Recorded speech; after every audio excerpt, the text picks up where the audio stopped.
128장.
오늘은 바울의 근심과 고통이라는 제목으로 함께 말씀의 은혜를 나누겠습니다.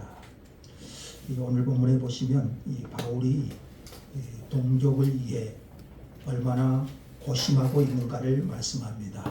9장 첫머리에 바울의 심정을 고백하고 있는데요. 1절, 2절 우리 같이 한번 읽겠습니다. 시작. 내가 그리스도 안에서 참말을 하고 거짓말을 아니하노라.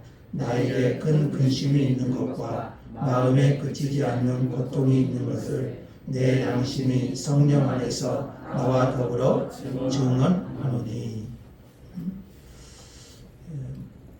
바울의 마음에 큰 근심이 있는 것과 마음에 그치지 않는 고통이 있다는 겁니다.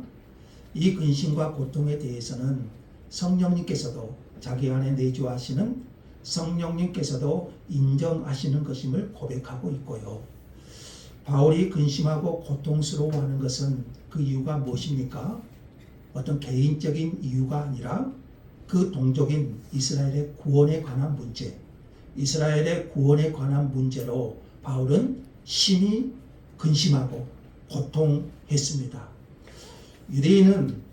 이스라엘은 하나님의 선택받은 민족입니다. 하나님의 주권 가운데 특별히 은총을 받은 민족입니다. 모세가 세운 성막, 출애굽기에 보시면 그 모세가 세운 성막은 그리스도의 십자가 사건을 보여주는 그림자지요. 성막의 모든 것은, 그 성막이 가리키는 것은 누구신가요?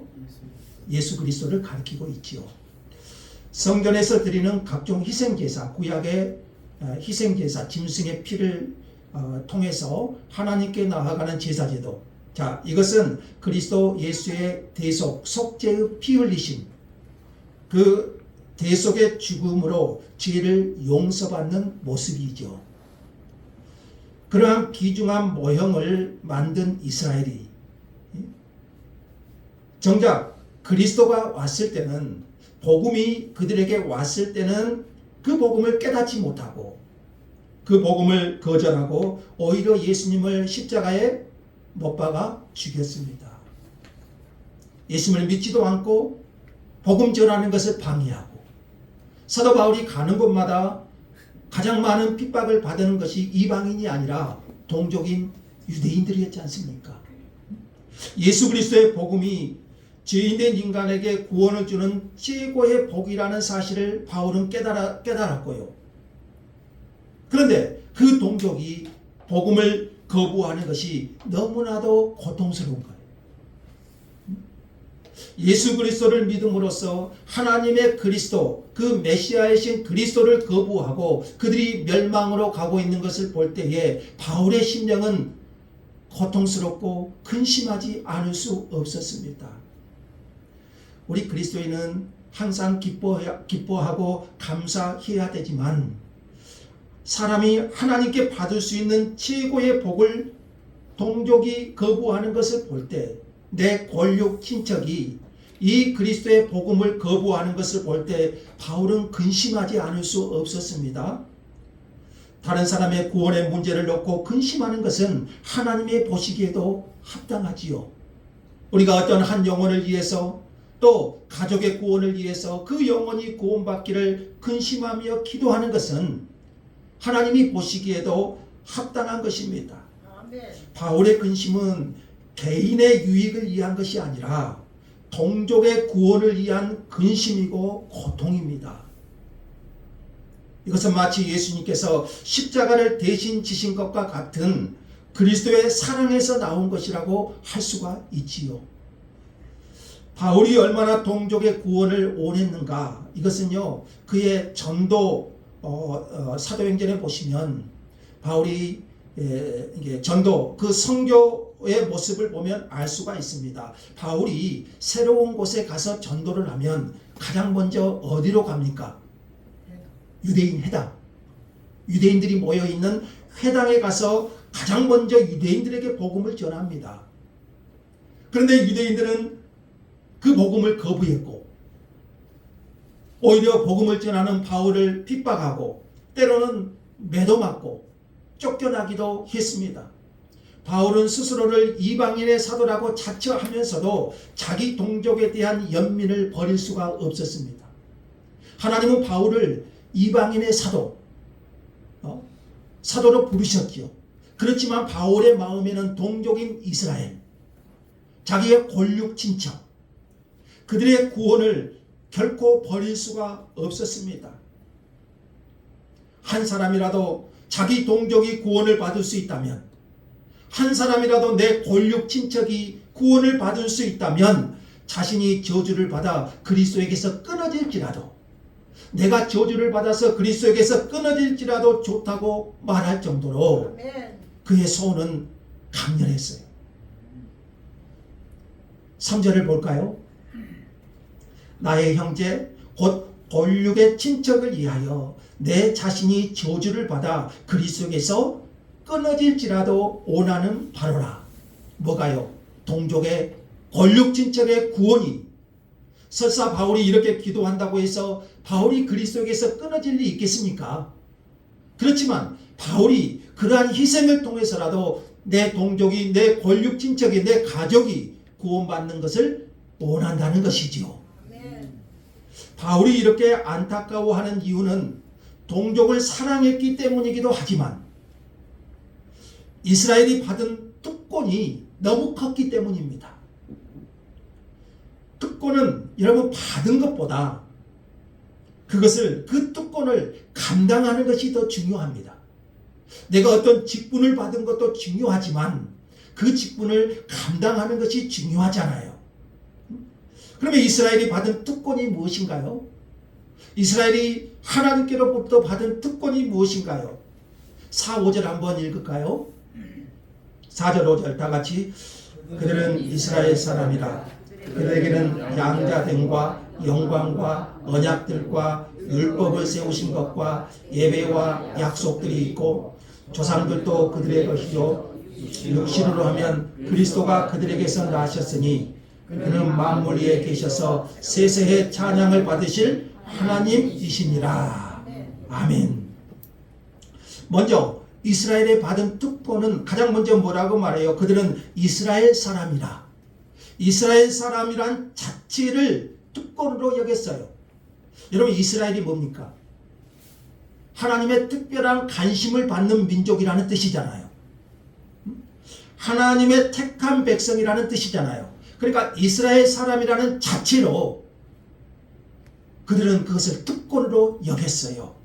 그들은 이스라엘 사람으로 불리는 것 자체를 정말 하나님께 감사하고 특권으로 여긴 민족 아닙니까?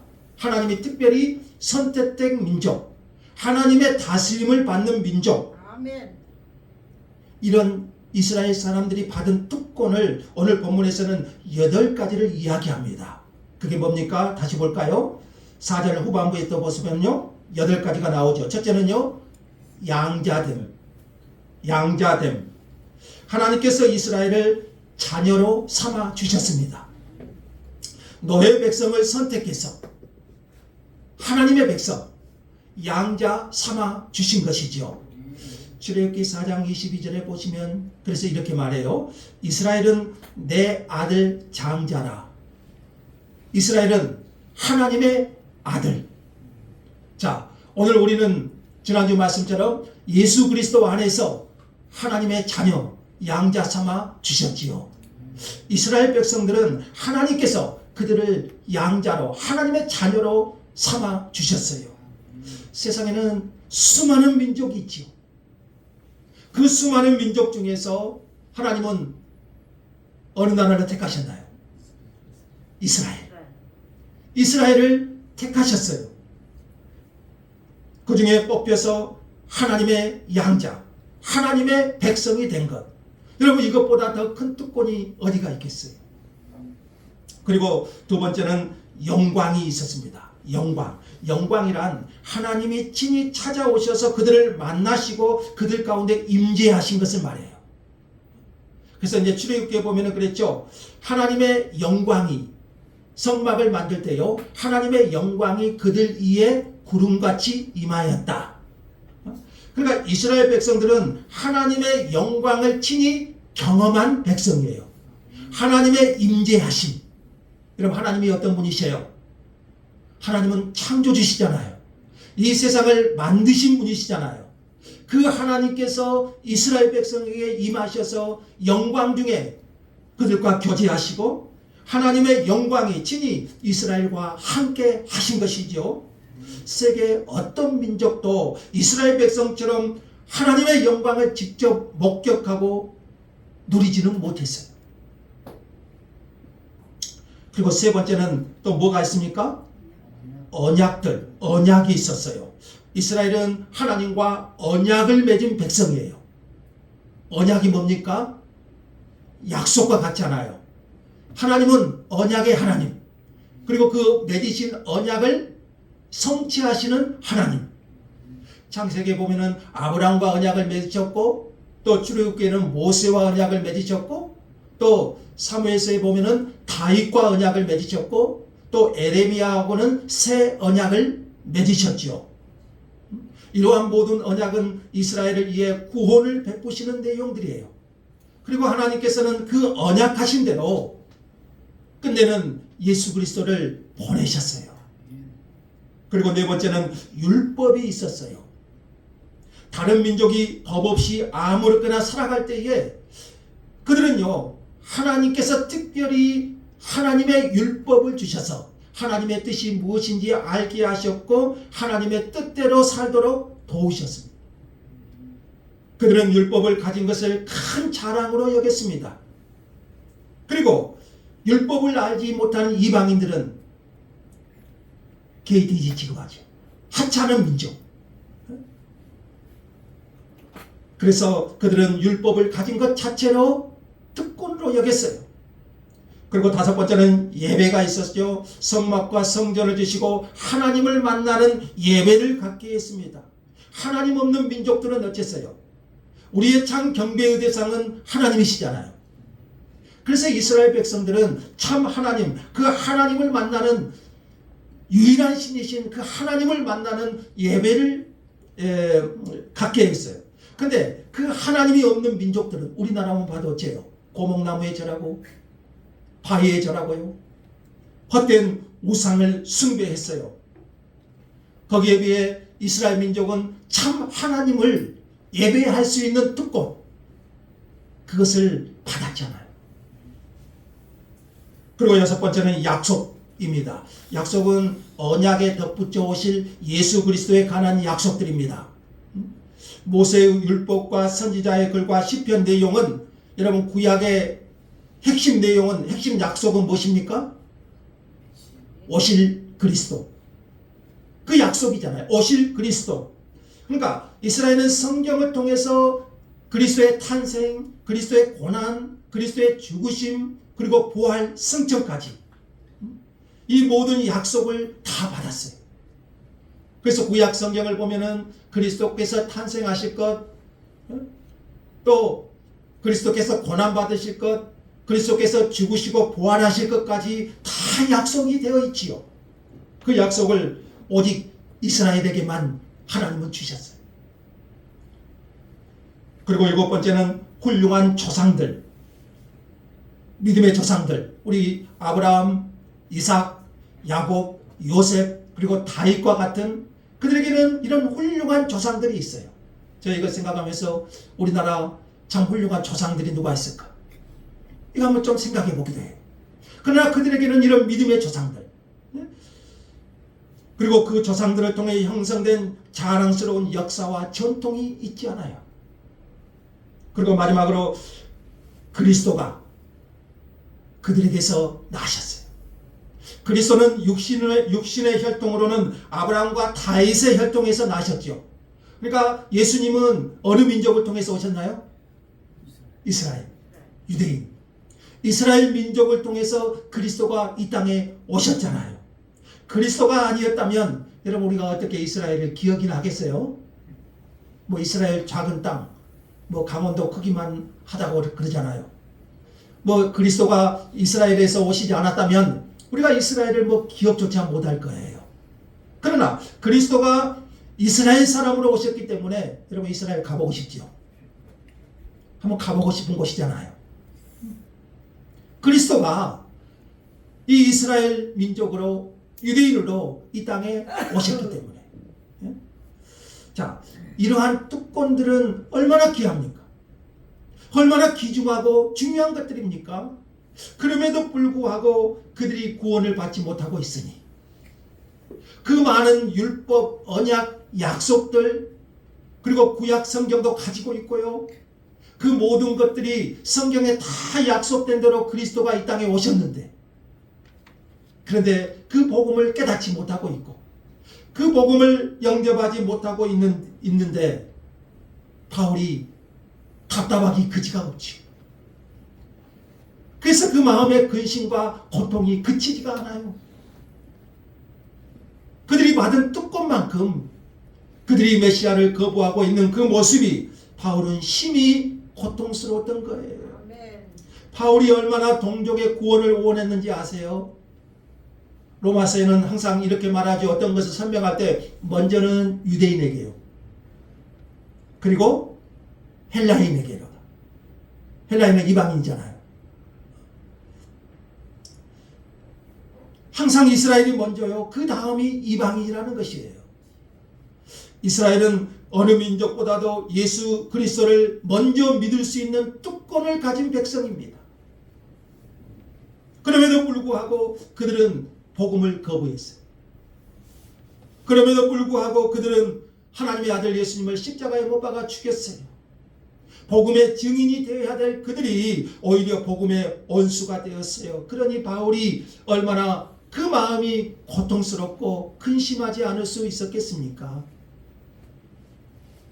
바울에게는 그것이 육체의 고통이 되었어요. 그래서 나에게 큰 근심이 있는 것과 마음에 그치지 않는 고통, 자신의 동족 유대인들이 복음의 원수가 되어 지옥불로 떨어지고 있는 것을 볼 때 그의 근심과 고통은 이루만할 수가 없었던 거지요. 여러분의 이런 바울의 심정이 이해가 되십니까? 3절을 다시 볼까요?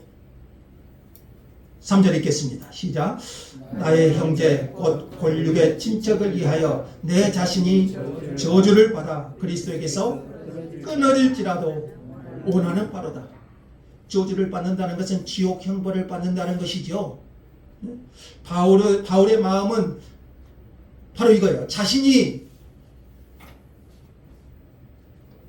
저주를 받아도 자기 동족이 구원을 받을 수만 있다면, 자기의 골육 친척이 구원을 받을 수만 있다면 자기는 어떤 희생이라도 감당할 각오가 되어 있다는 거예요.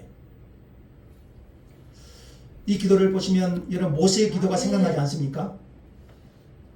모세가 그 금송아지 우상 섬기고 하나님 앞에 나아가서 기도한 적이 있죠. 하나님께서 우상을 섬기는 이스라엘 백성들을 다 광야에서 진멸하고자 합니다. 그때 모세가 이제 하나님 앞에 나가서 기도하죠. 하나님이 선택해서 여기까지 인도해온 민족 아닙니까? 그러면서 기도하기를 자신의 이름을 생명책에서 지워지는 한이 있더라도 이 백성의 죄를 용서해 주시고 구원해 달라고 모세가 하나님 앞에 나가서 기도하죠. 나는 생명책에서, 여러분 그런다고 생명책에서 이름이 지워지겠습니까? 바울이 본문에서 내 자신이 저주를 받아 그리스도에게서 끊어질지라도 그런다고 끊어지겠습니까? 그러나 그것이 모세의 마음이고 바울의 마음이지요. 그 정도로 그들은 민족들을 사랑했고요. 또 그들의 구원을 간절히 원했어요.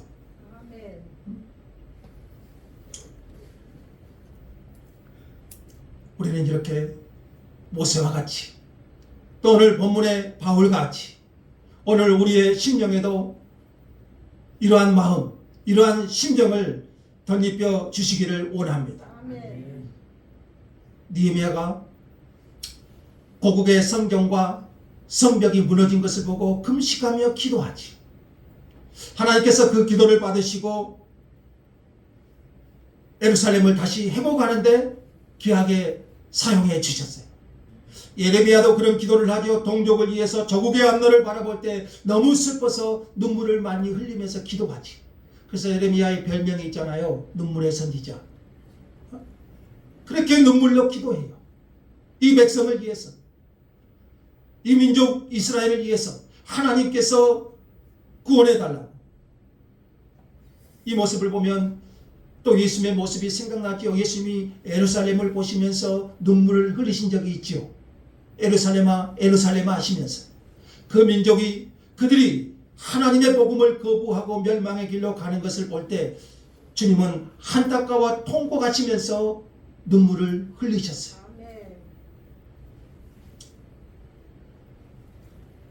바울이 복음을 전할 때, 특별히 에베소라는 곳에서 한 2-3년 동안 복음을 전할 때 하나님의 말씀이 세력이 있어서 에베소에 큰 성령의 역사가 일어나죠. 그런데 바울이 에베소에서 말씀을 가르칠 때 단순히 말씀만 가르쳤다 이렇게 말하지 않아요. 바울이 그때에 쉬지 않고 눈물로 훈계했다고 나와요. 눈물로 훈계했다. 저는 이 말씀에서 참 도전을 받는데요. 단순히 말씀만 전하는 것이 아니라 눈물로 훈계했다. 눈물로 기도하고 눈물로 훈계하면서 그들이 하나님께로 돌아오기를 간절히 원했다는 것이지. 바울이 이렇게 복음을 전하는 것은 그 복음만이, 그 그리스도의 복음만이 인간을 복되게 하는 가장 귀중한 길임을 아셨기 때문이지. 영국에 가장 많은 핍박이 있었을 때가 메리 여왕이라는, 그 메리 여왕의 별명이 피해 여왕이거든요. 영국이 이제 대영 제국이 있지 않습니까? 얼마나 영국이 그 선교사를 많이 파송하고 또 이제 선교 역사에 큰 영향을 끼쳤잖아요. 근데 이제 메리 여왕이 이제 오면서 그 피해 여왕, 많은 기독교인들을 핍박하고 또 순교자가 나오고 그 이제 영국의 그 어둠의 시대였어요. 그때 일어난 한 사람이 있었어요. 존 낙스라는 사람인데, 존 낙스가 일어났어요. 그러면서 그가 목숨을 걸고 하나님께 이렇게 기도해요. 하나님, 영국을 주시든지 아니면 제 목숨을 거두어 가시든지 둘 중에 하나를 선택하여 주옵소서. 그러니까 존 낙스가 그 상황에서, 그 피해 여왕 메리 여왕이 다스리는 그 상황에서 이 영국이 침체에 들어가는 그 아픔을 표현한 거잖아요. 하나님, 영국을 주시든지 영국을 다시 세워주시든지 아니면 제 목숨을 거두어 가십시오. 마치 오늘 본문의 바울의 기도처럼 하나님께서 이 낙스의 기도를 받으시고 영국이 잠시 또 회복의 역사를 이루거든요.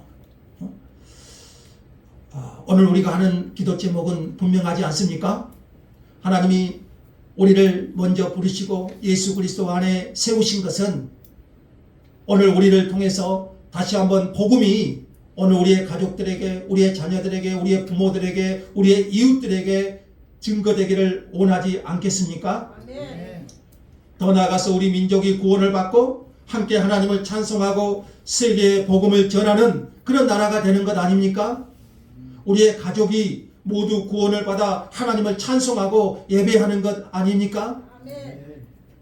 지금 여러분에게는 이로 인한 근심과 고통이 있습니까? 내 권력 친척이, 내 자녀가, 내 부모가, 내 이웃이, 내 주변의 사람들이 구원 얻는 것으로 인해서 근심하고 고통하는 것이 있습니까? 아멘. 이 땅에서 예수를 믿지 않고 죽어 지옥에 간 부자가 아브라함에게 간청하는 모습이 나오지요. 이 땅에는 아직 예수 믿지 않는 형제 5이 있으니 그들에게 복음을 전해 주어 제발 이 뜨거운 곳에 오지 않게 하소서. 여러분, 그냥 그렇게 살아가도록 내버려두면 안 되지요. 하나님께서 우리에게 이 눈물과 통곡을, 바울의 근심과 고통을, 아버지의 마음을 우리에게도 더해 주시기를 원합니다. 아멘. 에스더서에 보면은 하만이라는 인물이 나오는데요. 하만이 아주 말도 안 되는 일로 이스라엘 백성을 멸절시키고자 계획을 짜죠. 이때 이스라엘 사람 에스더가 왕후의 자리에 있었어요. 그리고 에스더의 삼촌인 모르드게가 그때 이제 왕궁에서 있었죠. 그 모르드게가 왕후인 에스더에게 무서운 경고를 합니다. 그 경고의 말이 뭡니까? 너만 면하려고 하지 말라.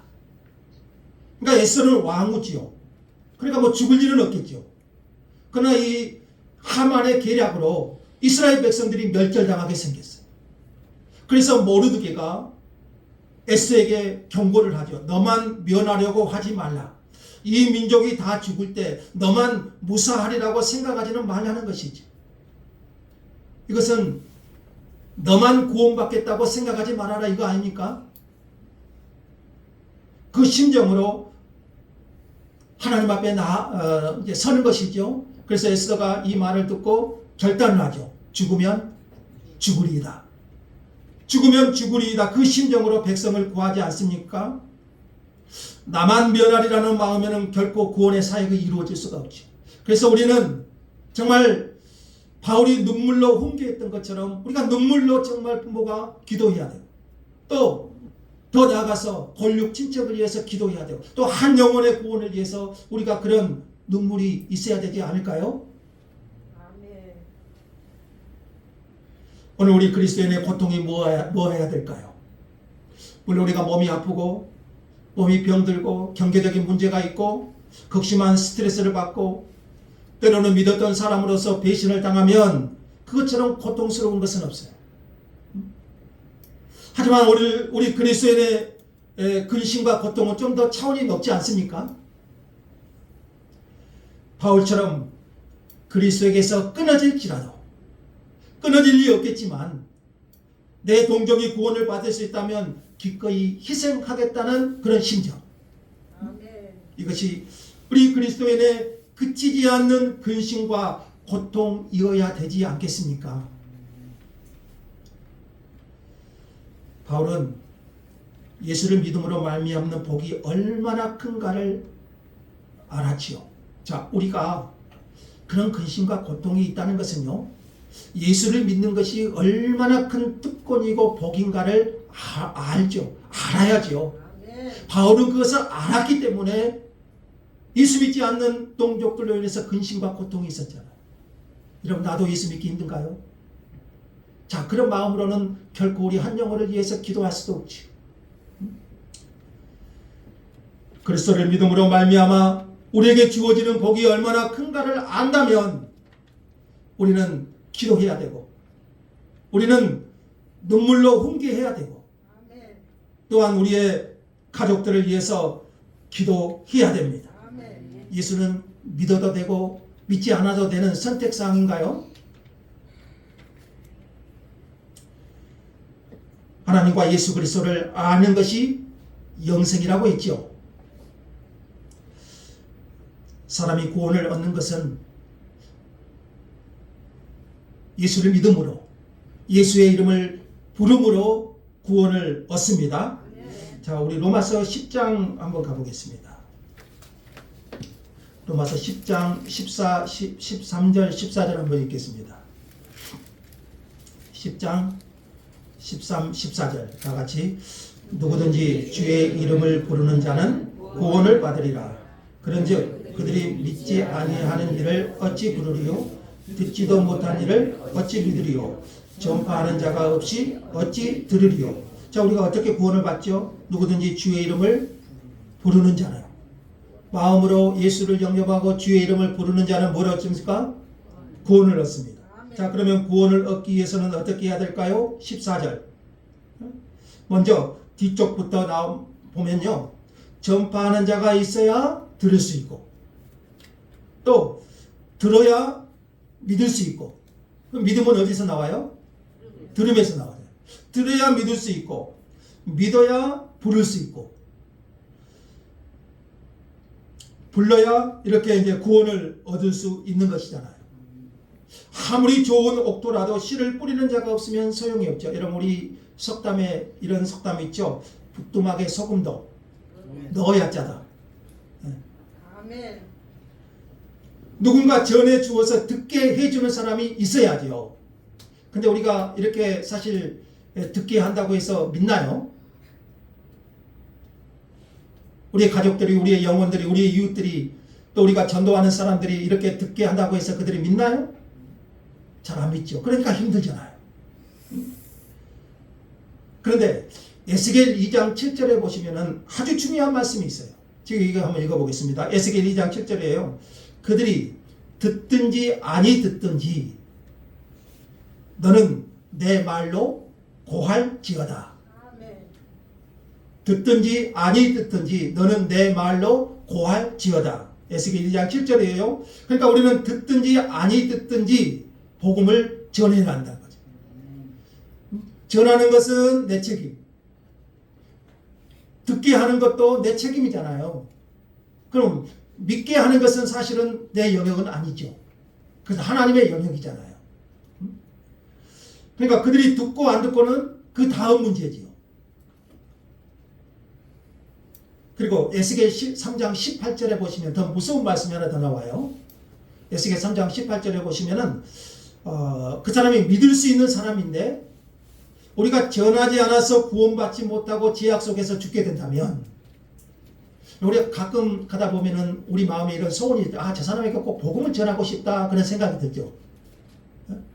꼭 저 사람에게는 내가 손을 내밀어서 꼭 예수를 한번 복음을, 예수 믿어보라고, 교회에 한번 오시라고 한번 해야겠다, 그런 심정이 들 때가 있죠. 여러분, 이건 사실 성령께서 주시는 마음이거든요. 그때는 전해야 돼요. 우리가 전하지 않아서, 그 사람이 믿을 수 있는 사람인데 내가 전하지 않아서 구원받지 못하고 죄악 속에서 죽어간다면 그 사람의 핏값을 내게서 찾겠다고 했어요. 내게서 찾겠다. 그러니까 그만큼 우리가 이제 전하는 것에 책임을 주님께서 말씀하시는 것이죠. 자, 이렇게 우리가 복음은요, 전해도 그만, 안 전해도 그만. 여러분, 이게 이런 것이 아니죠. 전하지 않으면 그 핏값을 내게서 찾겠다. 그렇게도 경고를 주시죠. 로마서 10장 21절, 이제 마지막 한번 더 읽어보겠습니다. 로마서 10장 21절. 10장 21절 다 같이 읽겠습니다. 시작. 이스라엘에 대하여 이르되 순종하지 아니하고 거슬러 말하는 백성에게 내가 종일 내 손을 벌려노라 하였느니라. 이스라엘에 대하여 이르되 순종하지 아니하고 거슬러 말하는 백성. 이것이 이스라엘 민족의 특성, 우리의 특성이죠. 순종하지 아니하고 거슬러 말하는 백성. 그들에게 내가 종일 손을 벌려노라. 여러분, 우리가 복음을 전하다가 순종하지 않고 계속 복음을 거슬려 말하면 이제 한두 번 전하다가 우리가 이제 그 팔을 내려버리기가 쉽죠. 전해도 믿지 않으니까요. 전해도 거슬려서. 근데 주님은 어떻습니까? 순종하지 않고 거슬려 말하는 백성에게 종일 손을 벌렸습니다. 손을 벌렸다는 것은 두 손을 활짝 내밀고 애타게 기다리는 모습, 마치 여러분 탕자에 비유해서 아버지가 그 집 나간 둘째가 돌아오기만을 기다리면서 애타게 기다리는 그 마음. 주님은 수천 년 동안 두 손을 벌리면서 죄인들이 돌아오기를 기다리고 계십니다. 지금도 하나님은 거슬려 말하는 백성에게 두 팔을 벌리고 계십니다. 이것이 하나님 아버지의 마음이지요. 그래서 우리도 이 마음을 알고 그들이 거슬려서 말할지라도 우리는 여전히 두 팔을 벌리고 그들이 주께로 돌아오기를 기도해야 됩니다. 주님을 거절하고 자기 길로 가는 자들을 향해서 오늘도 주님은 그 손을 종일 내밀고 계신다는 거죠. 오직 주께서는 너희에게 오래 참으사 한 사람도 멸망하지 아니하고 다 구원에 이르기를 원하느니라. 자, 오늘 본문에서 바울의 동족에 대한 사랑, 이 동족에 대해서 가지는 그의 심정, 그 동족이 그리스도를 거부하는 그 마음의 근심과 고통에 그치지 않는 그 심정. 자, 오늘 우리에게 그 바울의 마음, 그리스도의 마음을 덧입혀 주시기를 원합니다. 그래서 그리스도를 전하고 또 눈물로 훈계하고 내가 사랑하는 가족들이, 내가 사랑하는 자녀들이, 내가 사랑하는 친구, 이웃들이 그 그리스도께로 돌아올 수 있도록 주님께서 우리를 사용해 주시기를 원합니다. 우리가 그리스도를 믿으면서 우리가 평생 그리스도를 전하지 않는다면 그것은 올바른 그리스도인이 아니잖아요. 우리가 가는 곳마다 또 사실은 만나는 사람마다 주님께서 은혜를 주셔서 그리스도를 증거하는 그런 입술이 될 수 있기를 원합니다. 그리스도만이 유일한 우리의 구원의 길이기 때문이지요. 주님께서 저와 여러분에게 그 주님의 마음, 오늘 바울의 심정, 그 아버지의 마음, 그 마음을 덧입혀 주시기를 간절히 소망하며 기도합니다. 하나님 감사합니다. 오늘 우리에게도 예수 그리스도의 마음을 품게 하여 주시고 바울의 근심과 고통이 오늘 우리에게도 전달되게 하시고 그리하여 우리도 눈물로 기도하고 주의 복음을 전할 수 있는 주의 입술이 되게 하여 주시옵소서.